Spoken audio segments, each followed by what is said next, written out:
अस्सलाम वालेकुम। हेमोरॉइड्स या पाइल्स, जिन्हें हम आम जुबान में बवासीर भी कहते हैं, ये हमारे डाइजेस्टिव सिस्टम के लास्ट और सेकंड लास्ट पार्ट यानी कि रेक्टम और एनस पर बनते हैं।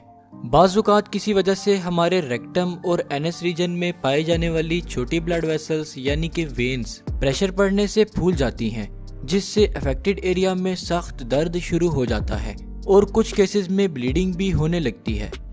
इस कंडीशन को पाइल्स या हेमोरॉइड्स कहते हैं।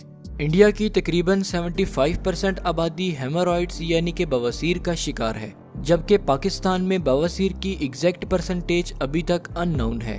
तो आइए जानते हैं कि हेमोरॉइड्स क्यों और कैसे बनते हैं। हेमोरॉइड्स हमारे लोअर एब्डोमिनल रीजन, खास तौर पर रेक्टम और एनस पर दबाव पड़ने से बनते हैं।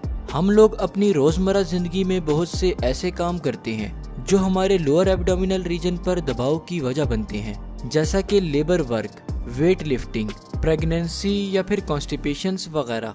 इन सब कामों की वजह से हमारे रेक्टम और एनस रीजन में मौजूद वेन्स पर सख्त प्रेशर पड़ता है, जिससे उनमें स्वेलिंग, पेन और इन्फ्लेमेशन शुरू हो जाती है और वो इकट्ठी और स्वेल होकर एनस और रेक्टम रीजन में बल्ज या आउटग्रोथ बना देती हैं, जिसे हेमोरॉइड्स या पाइल्स कहा जाता है। अक्सर लोगों में हेमोरॉइड्स होने के बावजूद पेन या ब्लीडिंग नहीं होती, जिससे उनमें कोई सिम्टम्स अपीयर नहीं होते, जबकि कुछ लोगों में हेमोरॉइड्स की वजह से रेक्टम और एनस रीजन में सख्त पेन, स्वेलिंग और इन्फ्लेमेशन शुरू हो जाती है, जो ब्लीडिंग की वजह बनती है।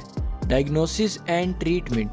हेमोरॉइड्स या बवासीर को डिजिटल रेक्टल एग्जाम, एनोस्कोपी और सिग्मोइडोस्कोपी के थ्रू डायग्नोज किया जाता है, जबकि हेमोरॉइड्स को ट्रीट करने के लिए डॉक्टर्स वार्म बाथ के साथ non steroidal anti inflammatory drugs और हाई फाइबर डाइट रिकमेंड करते हैं। अलबत्ता सीवियर केसेस में हेमोरॉइड्स को मुकम्मल रिमूव करने के लिए rubber band ligation, electrocoagulation, infrared coagulation और स्क्लेरोथेरापी वगैरह परफॉर्म की जाती हैं।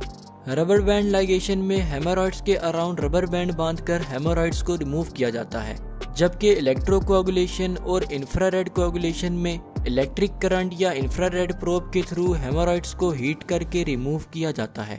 इसी तरह स्क्लेरोथेरापी में हेमोरॉइड्स में एक खास केमिकल इंजेक्ट करके इन्हें डिस्ट्रॉय किया जाता है। इसके अलावा लार्ज हेमोरॉइड्स को सर्जिकल प्रोसीजर हेमोरॉइडेक्टोमी के थ्रू रिमूव किया जाता है।